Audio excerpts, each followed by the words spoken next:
आप शुरू कीजिए। बोलिए श्री प्राणनाथ प्यारे की जय, सतगुरु महाराज की जय, सर्वे सुंदर साथ की जय। कारी कामरी रे मोको प्यारी लागे तू, कारी कामरी रे मोको प्यारी लागे तू। सब सिनगार शोभा देवी मेरा दिल बांधा तुझसो, कारी कामरी रे मोको प्यारी लागे तू। तू नाम निर्गुण कहावही, तू नाम निर्गुण कहावही। सब सिरगुण के सिर, सब सिरगुण के सिरी। सब नंग मोती तेरे तले, कोई नाही तुझसे परे, कारी कामरी रे मोको प्यारी लागे तू। कामरी पहरी ब्रजवधु और सुंदर वर्षा, कामरी पहरी ब्रजवधु और सुंदर वर्षा। भी पहरी महामाद ने, भी पहरी महामाद ने और पहरी इमाम, कारी कामरी रे मोको प्यारी लागे तू। मोल नहीं इन कामरी को ले न सके कोई, मोल नहीं इन कामरी को ले न सके कोई, या को ले न सके कोई। मोमिन होई सोले वही, जो रूह अरस की होय, कारी कामरी रे मोको प्यारी लागे तू। रो अल्लाह पहरी अंदर कोई नहीं जाहे, रूह अल्लाह पहरी अंदर कोई नहीं जाहे। दुनिया हृदय अंदली, दुनिया हृदय अंदली, जो देखे नजर बाहेर, कारी कामरी रे मोको प्यारी लागे तू। पट पहरे खाए चीखना है मझवेर सिनगार, पट पहरे खाए चीखना है मझवेर सिनगार। हक लज्जत आई मोमिनो तीन दुनी करी मुर्दार, कारी कामरी रे मोको प्यारी लागे तू। हमारे ताले में लिखा अल्लाह कलाम, हमारे ताले में लिखा अल्लाह कलाम। महामत कह सब धोनी को प्यारी हो सीता माम, कारी कामरी रे मोको प्यारी लागे तू। कारी कामरी रे मोको प्यारी लागे तू। हमारे ताले मिने लिखा अल्लाह कलाम, महामत कह सब धोनी को प्यारी होती तमाम, कारी कामरी रे मोको प्यारी लागे तू। बोलिए श्री प्राणनाथ प्यारे की जय, सतगुरु महाराज की जय। प्रणाम जी।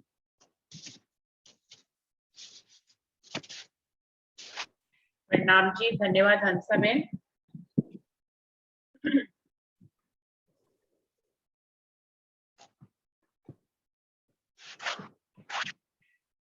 शुरू करते हैं। सभी सुंदर साथ जी को प्रेम प्रणाम। प्रथम लागू दुई चरण को, धनिये न छुड़ाइयो खीन, लाख तली लालेड़िया मेरे जीव के ही जीवन, इन पाँव तले पड़ी रहूं। धनी नजर खोलो बातून, पलना वालों निरखो नेत्रे, मेरे जीव के ही जीवन, मेरे जीव के ही जीवन। वंदो सतगुरु चरण को, करो सो प्रेम प्रणाम। अशुभ हरण मंगल करण, धनी श्री देव चंद्र जी नाम। श्री प्राणनाथ निज मूल पति, श्री मेहराज सुनाम। तेज कुंवर श्यामा युगल, जी को पल पल करूं प्रणाम। पिया जी को पल पल करूं प्रणाम।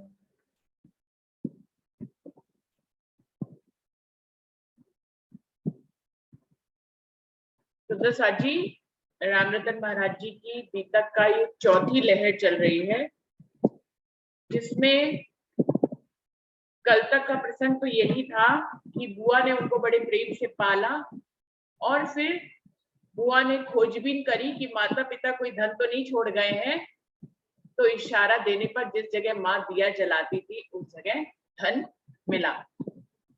तो दो सभी खुश हो गए, बुआ भी खुश हो गई कि अब इन बच्चों का ब्याह भी अच्छे से हो जाएगा और धन संपत्ति जो है, जो इतनी गरीबी थी उसमें कुछ काम आएगी। तो इस तरह से 1500 रुपए घड़े में मिले जो माता ने छुपा के रखे थे और उसके ऊपर दिया जलाती थी। धीरे धीरे जिंदगी आगे बढ़ने लगी महाराज जी और बुद्धिदास जी की, और दोनों की जो है मंगनी होकर ब्याह भी हो जाता है 15 वर्ष की आयु में, और एक बेटी भी, कन्या भी हो जाती है। और इस तरह से धीरे धीरे जिंदगी आगे बढ़ने लग जाती है। अभी लेकिन जब से विवाह हुआ है, महाराज जी के मन में सिर्फ एक ही भाव बार बार आ रहा है कि किसी तरह से इस बंधन से छुटकारा मिल जाए। घर परिवार उनको भाता नहीं था, वैरागी की तरह वहां पर कभी कभी आते थे, बाकी कुछ ज्यादा इस तरह से उनके मन में नीरसता थी कि वो परिवार से छुटकारा ही चाहते थे और ईश्वर से हर समय ये मनाते रहते थे कि कोई कारण तो बने कि वो इस बंधन से छूट पाए और अपनी मनमौज जी के हिसाब से वो कहीं पे भी आ जा सके। जब तक परिवार है वो कहीं पे भी उनको छोड़कर आ जा नहीं सकते थे अपने मन के मुताबिक, तो वो अपने मन के मुताबिक जीवन जीना चाहते थे।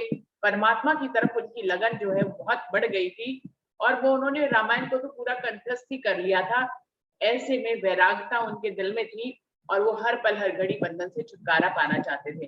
अब परम धाम की रूह है, उससे इतने बड़े बड़े काम नाथ जी ने लेने हैं।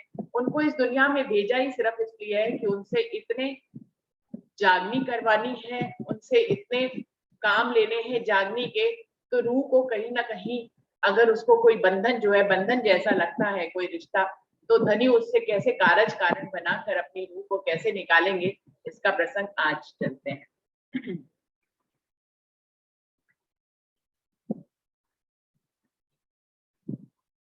नीरसता वैराग आदि सब सामग्री एकत्रित थी, बिना बहाने घर से कैसे चले आत्मा चिंतित थी। महाराज जी कह रहे हैं नीरसता और वैराग मेरे मन में बढ़ता चला जा रहा था और घर से बिना बहाने के, बिना कारज कारण के अपनी पत्नी और बच्चे को छोड़कर कैसे निकले इस बंधन से, इसी बात के लिए आत्मा अंदर ही अंदर जो है चिंतित रहती थी।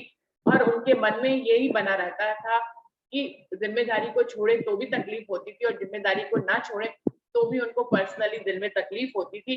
कोई कारज कारण धनी बनाएंगे, लेकिन अभी तो वो चिंतित ही है। कारण बिना कारज का होना संभव नहीं बताते हैं, कारण के बनते ही कारज क्षण भर में हो जाते हैं। महाराज जी कह रहे हैं बिना कारण के तो कारज नहीं होता है। इस दुनिया में अगर एक पल में भी कुछ हो रहा है तो उसके पीछे भी कोई ना कोई कारण जरूर है। ये अलग बात है कि हम मनुष्य जो होते हैं, चाहे वाणी से कितनी भी आंखें खुल जाए, हर पल को यूं ही व्यतीत किए जा रहे हैं, उसको जागृत होकर नहीं देखते कि इसके पीछे भी कोई कारज कारण है।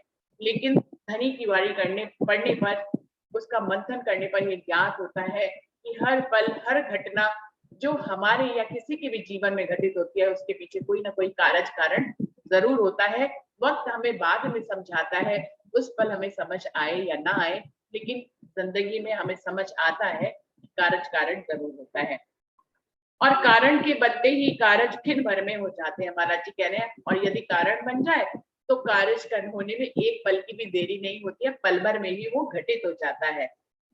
कितनी देर छिपा सकती है रुई आग को अपने में, राख एकदम हो जाती है दावानल को ढकने में। कह रहे हैं रुई में अग्नि तो छुपी ही होती है, और कब तक वो अपने अंदर छुपी उस अग्नि को छुपा सकती है। जैसे ही वो अग्नि के संपर्क में आती है वो प्रज्वलित हो जाती है। वो कह रहे हैं वो छुपा नहीं सकती अपने दिल में। बिल्कुल ऐसे ही महाराज जी जो परम धाम की आत्म है, वो कैसे अपने अंदर जो है धनी के प्रति जो प्रेम है, जो परमात्मा के प्रति उनका लगाव है, जो उनके मन में वैराग है, उसको वो कितने दिन छुपा सकते हैं परिवार के बंधनों के जोर में। वो परिवार का बंधन बुआ ने, परिवार ने, समाज ने उनके साथ बांध दिया था। वो उसको जैसे तैसे निभा रहे थे, लेकिन उनके अंदर सारी अग्नि तो परमात्मा के लिए थी, सारा वैराग तो दुनिया में माया के लिए था ही। इस अपनी भावनाओं को जो बचपन से ही 6 वर्ष की आयु से उनके अंदर प्रज्वलित हो गई थी, उसको भला वो किस उम्र तक छुपा के रख पाते। कभी ना कभी तो वो जो है जैसे ही उनको संपर्क मिलेगा, कारज कारण बनेगा कि वो प्रज्वलित हो जाएगी अग्नि, और वो करनी कर ही बैठेंगे वो जो धनी ने पहले से ही लिख रखी है। गाड़ी चली लाइन पर अपनी, बस धक्के की देरी थी, घर आना जाना तो केवल जोगी वाली फेरी थी। वो कह रहे हैं इस तरह से वैराग की गाड़ी, धनी के प्रति प्रेम की, परमात्मा के प्रति प्रेम की जो की गाड़ी थी, वो बिल्कुल पटरी पर बराबर चल रही थी और बड़ी तेजी से चल रही थी। सिर्फ एक धक्के की जरूरत थी, कोई भी कारज कारण छोटा सा भी मिल जाना था कि वो उनको एकदम से बंधनों को छोड़ के वो आगे चले जाते। तो कह रहे हैं गाड़ी तो लाइन पर चल रही थी, बस एक धक्के की देर थी, एक धक्का परमात्मा की तरफ से मिलना था कि वो गाड़ी आगे बढ़ जानी थी। घर आना जाना तो केवल जोगी वाली फेरी थी। इतनी योगी और सन्यासी हो गए थे कि घर में आना जाना तो बिल्कुल था ही नहीं, मेहमानों की तरह जाते थे और आ जाते थे। एक दफा निज गांव ही में थी एक दावत, हम भी थे जो नार में अपने कुटुंब समेत। कह रहे हैं गांव में एक दावत हुई, एक ऐसा समय आया कि गांव में दावत थी, और उस दावत में मुझे भी परिवार समेत आमंत्रित किया गया था। रात हो चुकी थी, दावत को जीम रही थी सातों जात, हम भी सबके बीच बैठकर जीम रहे थे सबके साथ। महाराज जी कह रहे हैं रात्रि की दावत थी, सब रात्रि में जीम रहे थे, सभी तरह की जाति के लोग और कुटुंब परिवारों सहित सबको बुलाया गया था। हिंदू, मुस्लिम क्या, सिख, ईसाई क्या, सभी जाते, ब्राह्मण, क्षत्रिय, वैश्य सब जो है वहां पर जीम रहे थे। हम भी सबके बीच बैठकर जीम रहे थे सबके साथ। हम भी, महाराज जी कह रहे हैं, उन्हीं के बीच में बैठकर जो है दावत खा रहे थे।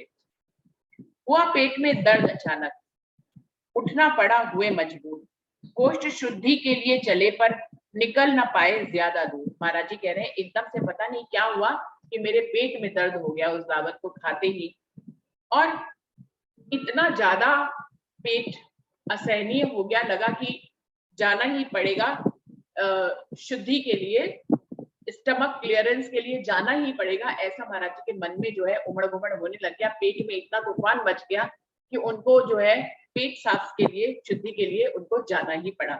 उठना पड़ा हुए मजबूर। वो कह रहे हैं चाहते तो नहीं थे कि उठे, लेकिन मजबूर होकर हमें उठना ही पड़ा, और निकलना, कोष्ठ शुद्धि के लिए चले पर निकल ना पाए ज्यादा दूर। पेट साफ करने के लिए जैसे ही आगे बढ़े, लेकिन बहुत दूर तक वो जा ही नहीं पाए।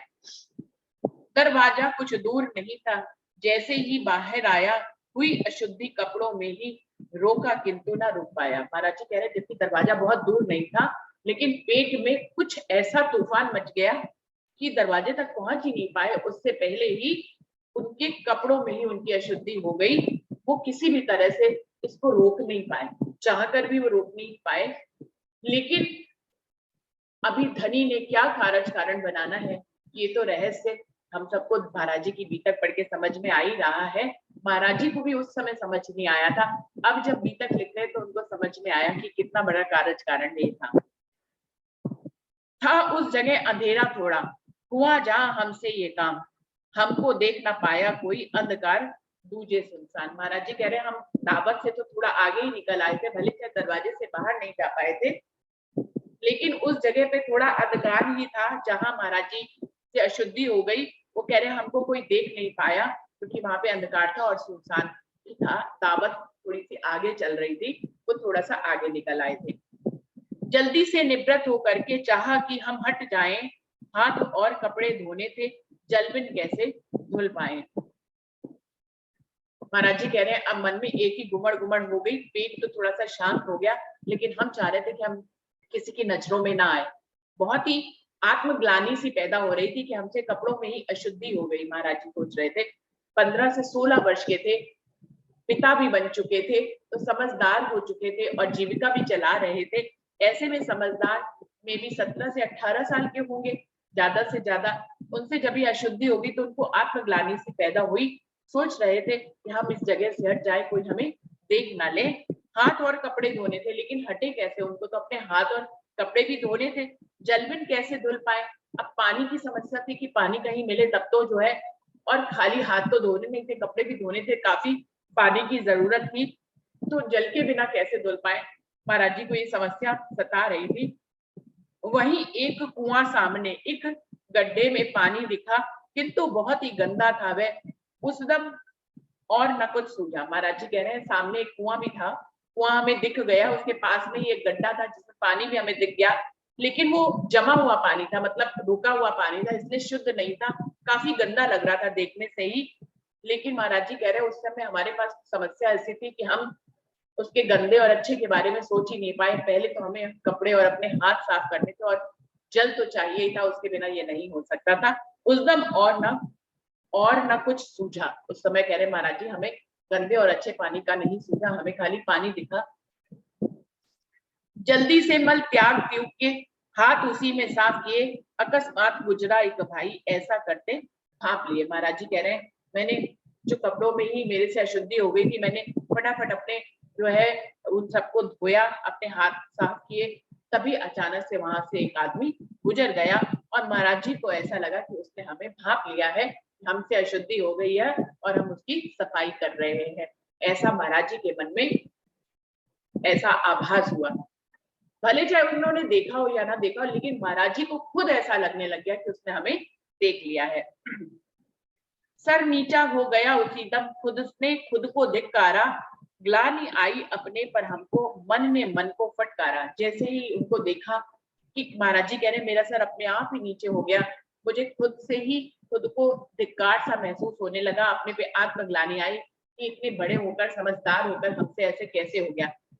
मन ने मन को फटकारा, मेरे मन ने ही खुद मेरे आप को अपने आप को ही फटकारा कि हमसे ऐसा कर्म कैसे हो गया।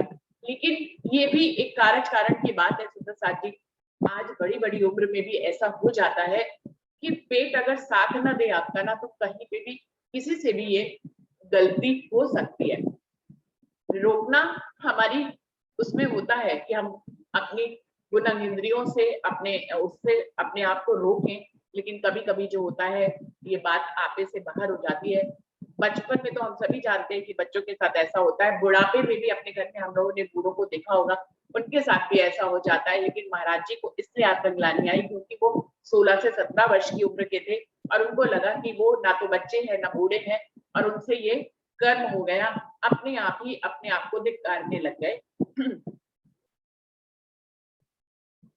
टूटे से घुटनों पर चलकर जो जो दरवाजा आया, देखा तो एक हमें खोजता हुआ भाई वहां आया। महाराज जी कह रहे हैं हम वैसे ही दिल से एकदम से दुखी हो गए थे, आत्मग्लानि से भर गए थे अपने।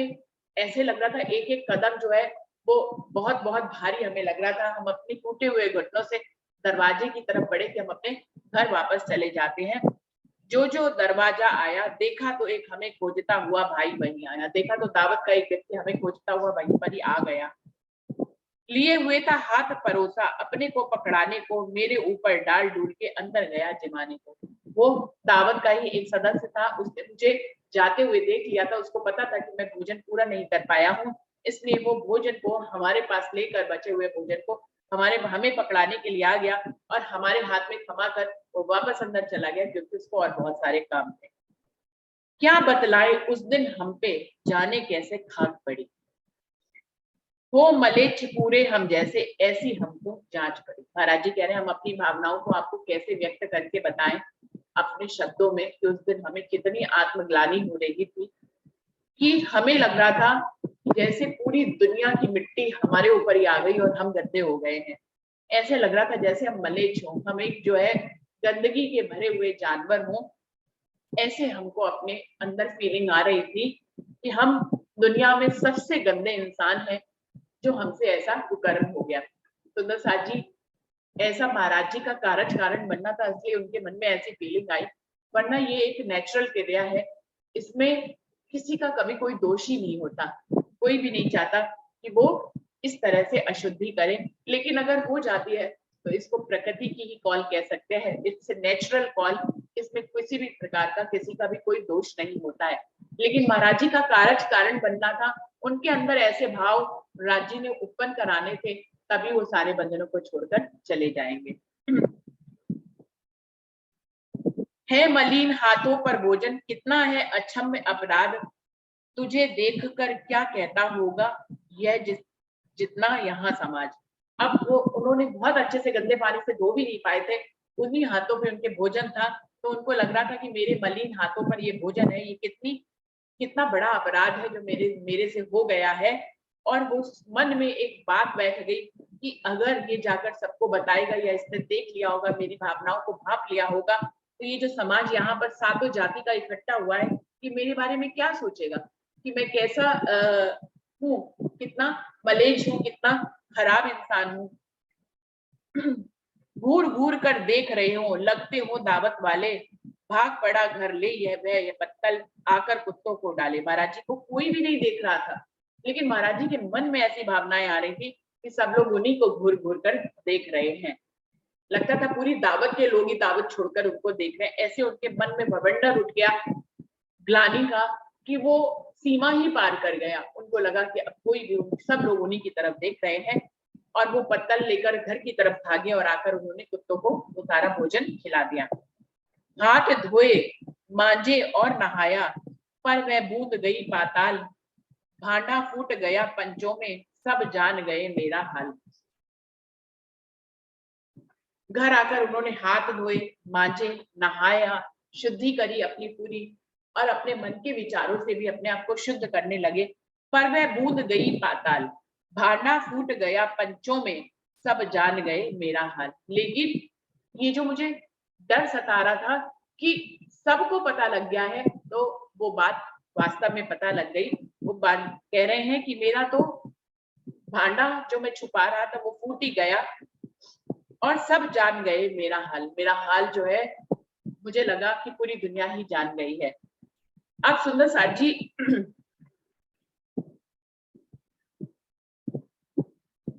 उस समय जो अपने आप को उन्होंने इस अशुद्धि के बाद नहा धोकर बिल्कुल शुद्ध कर लिया, लेकिन फिर भी उनकी बात जो है पंचों तक पहुंच गई, और सबको उनका हाल पता ही लग गया। अब मुंह दिखलाने काबिल नहीं समझता अपने को, दुनिया सब तैयार नजर आती है मुझ पर हंसने को। महाराज जी को मन में फिर से आत्मग्लानि पैदा हो गई कि अब मैं किसी को भी मुंह दिखाने के काबिल नहीं होऊंगा। इस छोटी सी घटना से उनके मन में ये भाव पैदा हो गया, अपने को वो समझने लग गए कि अब मैं किसी को मुंह दिखाने के काबिल नहीं हूँ। सारी दुनिया मुझ पर हंसने के लिए तैयार खड़ी है, अब वो मेरा परिहास ही उड़ाएगी कि 16-17 साल के होते हुए मुझसे ये कुकर्म हुआ है, या मुझसे ये अशुद्धि हुई है। जिसने मेरा यह कुकर्म देखा है कभी न चूकेगा, क्या जवाब दूंगा उनको जब कोई मुझसे पूछेगा। अब महाराज जी के दिल में ये वहम आ गया है कि जिसने मेरा ये कुकर्म देख लिया है, वो कभी भी चूकेगा नहीं, वो किसी दूसरे को जरूर बताएगा, और मेरे जीवन काल में कभी ना कभी ये घटना वापस लौट कर आएगी। जब वो मुझसे पूछेंगे कि ऐसा तुमने कैसे कर दिया, तो मुझे कोई जवाब नहीं सूझेगा कि मैं क्या कहूंगा कि मुझसे ऐसे कैसे हो गया। स्वच्छताई बाहर से इतनी, अंदर इतने कर्म मलिन, इतने नीच कर्म करने को बता कौन सा कहता दे। ऊपर से तो पंडिताई गिरी करते ही थे महाराज जी, उनके पिता भी करते थे, उनके ताऊ चाचा भी करते थे, और वो भी करते थे जहां जहां से बुलावा आता था। तो उनके मन में आया कि ऊपर से तो पंडिताई गिरी, इतनी स्वच्छता कोई सोचेगा, और अंदर से कितना हमारा मेरा कर्म जो है मलिन है, कितना नीचा है। इतना नीच कर्म करने को बता कौन सा कहता दिन, कौन से धर्म में लिखा है कि कोई बाहर से इतनी पंडिताई और सुचिताई दिखाए और अंदर से वो इतना मलिन और गंदा हो।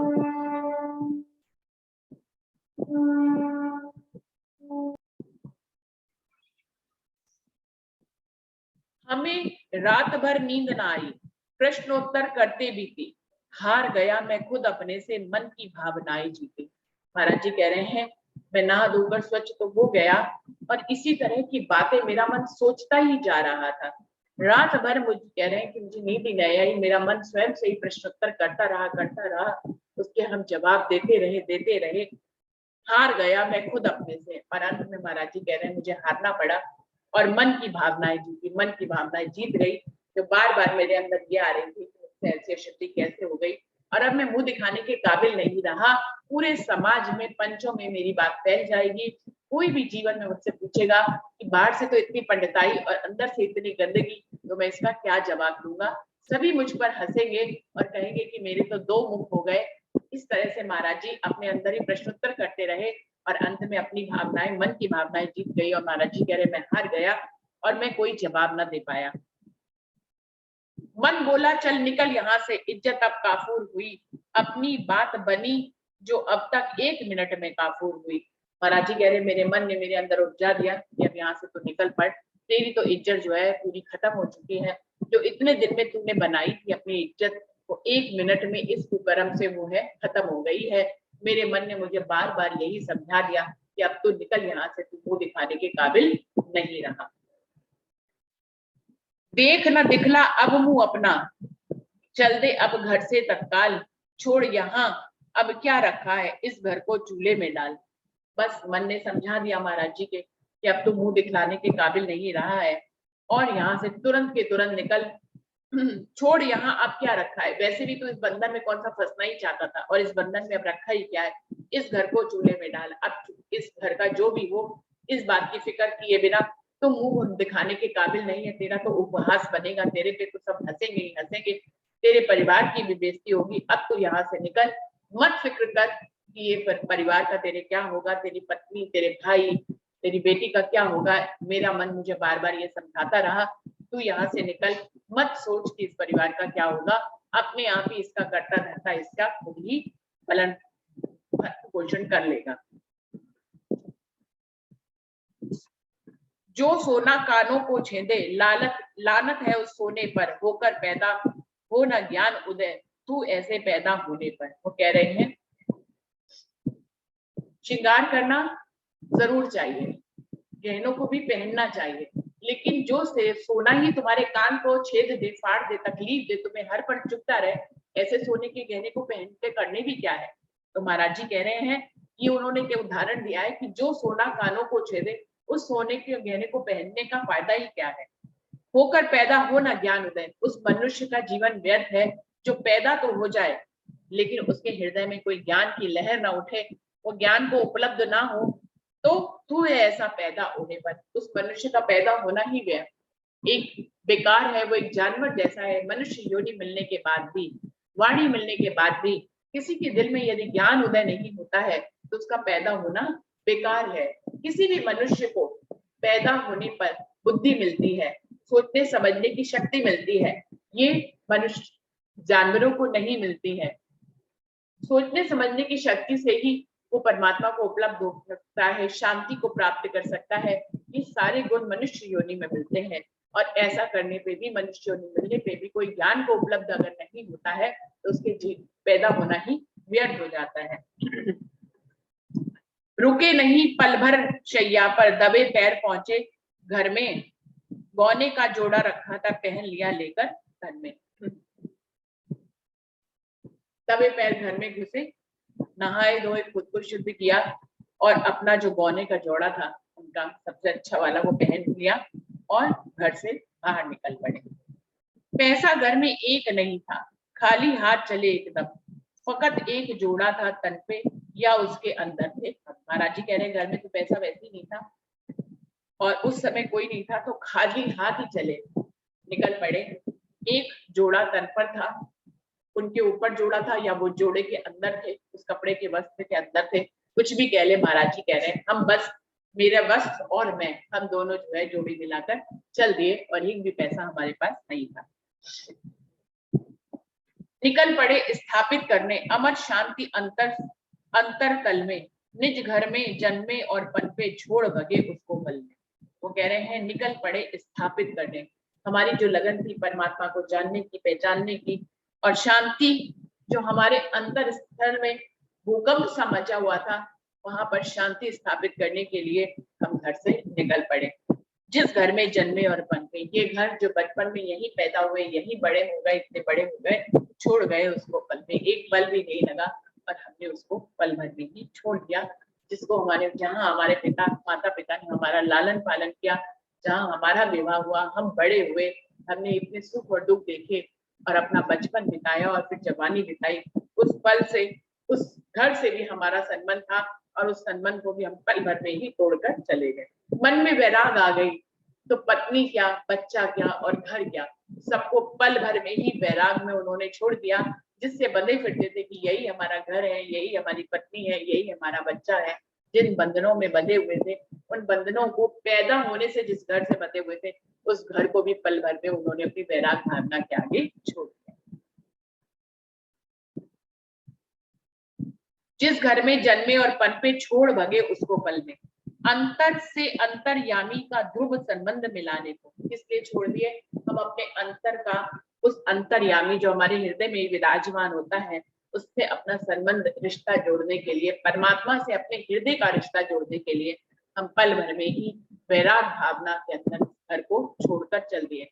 कितना बड़ा स्टेप ले लिया। अभी उम्र कितनी है?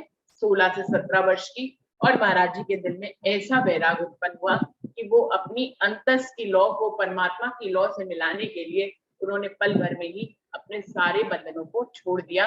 हम जीवन भर सोचते रहते हैं लेकिन बंधन नहीं छोड़ पाते हैं।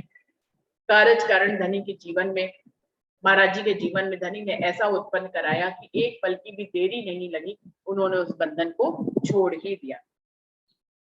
क्या छोटी सी बात पर छूटा घर और देश, पर मारत पर यो हुआ हमारा श्री गणेश। महाराज जी कह रहे हैं, आज महाराज जी कह रहे हैं, उस समय कितनी अपने मन में उनके कॉन्फ्लिक्ट चल रहा था, किस तरह का वाद विवाद चल रहा था, मन उनको हराया जा रहा था, प्रश्न किए जा रहा था जिसके वो उत्तर नहीं दे पा रहे थे। जबकि आज महाराज जी कह रहे हैं, क्या छोटी सी बात पर छूटा घर और देश। एक छोटी सी बात थी, जैसा हम सोच रहे थे वैसा कुछ भी होने वाला नहीं था, चाहे समाज को पता भी लग जाए, लेकिन एक स्वाभाविक क्रिया है जिससे हम ग्रस्त हो गए थे। लेकिन हमने उस स्वाभाविक क्रिया के बारे में नहीं सोचा, बल्कि इस बारे में सोचा कि सब हम पे हंसेंगे और इस छोटी सी बात पर हमसे हमारा देश और घर दोनों ही छूट गए। पर मारत पर यूं हुआ हमारा श्री गणेश। इस प्रकार से परमात्मा की राह पर चलने का हमारा श्री गणेश यहाँ से हो गया, शुरू हो गया, क्योंकि हमने सारे ही बंधनों को तोड़ दिया और इस तरह से हम बंधनों को तोड़कर आगे निकल गए। घर परिवार, पत्नी, बच्चा, भाई भाभी सभी को छोड़कर महाराज जी आगे की तरफ बढ़ गए। अपनी इकलौती राह, ऐसी राह पर चल पड़े जिस राह पर विरले ही जाते हैं। हर कोई इस राह पर ना तो चल पाता है, ना जा पाता है। उसके जीवन में कितनी ही कठिनाई आए, कितने ही मन के जो है कॉन्फ्लिक्ट आए, लेकिन इस राह पे चलने के लिए भी बहुत हिम्मत चाहिए होती है। महाराज जी तो बिना सोचे समझे इस छोटी सी आयु में घर परिवार को छोड़ के परमात्मा की लगन में आगे चले गए। और जिस रास्ते पर कोई भी संगी साथी नहीं होता है, ये जो है तलवार की धार की तरह की ये राह होती है, जिस पर धनी महाराज जी अपने अकेले ही निकल पड़े इस राह पर चलने के लिए, बिना ये सोचे कि आगे क्या होने वाला है। पीछे सब कुछ बंधनों को तोड़कर वो आगे चल पड़े। सुंदर साथ जी यहीं पे समय भी समाप्त हो रहा है, चौपाई को यहीं पे दोहराते हैं। ये चौथी लहर आज पूरी हो जाती है। क्या छोटी सी बात पर छूटा घर और देश, परमारथ पर यो हुआ हमारा श्री गणेश, हमारा श्री गणेश। बोलिए श्री प्राणनाथ प्यारे की जय, बोलिए श्री सद्गुरु महाराज की जय, सर्व सुंदर साथ की जय। तो सुंदर साथ जी चौथी लहर यहाँ पर पूरी हो रही है। अभी 2-3 मिनट है। किसी भी सुंदर साथ के दिल में कोई भी भाव आ रहा हो तो वो पूछ सकते हैं, किसी के दिल में कोई प्रश्न आ रहा हो तो वो प्रश्न पूछ सकते हैं।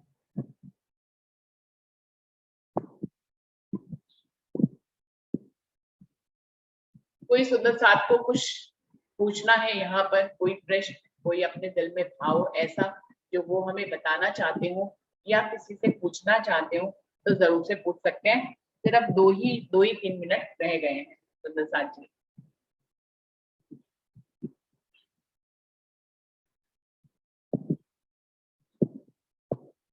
अभी अगर सुंदर साथ के दिल में कोई भी भाव नहीं आ रहा है तो चलें हम लोग प्रणाम करके अपनी दूसरी बैठक की तरफ चलते हैं सुंदर साथ जी। प्रणाम जी। प्रणाम जी सभी सुंदर साथ जी प्रणाम जी दीदी। प्रणाम जी प्रणाम सुंदर साथ जी। प्रणाम जी प्रणाम जी प्रणाम जी सभी सुंदर साथ जी को। प्रणाम जी प्रणाम जी।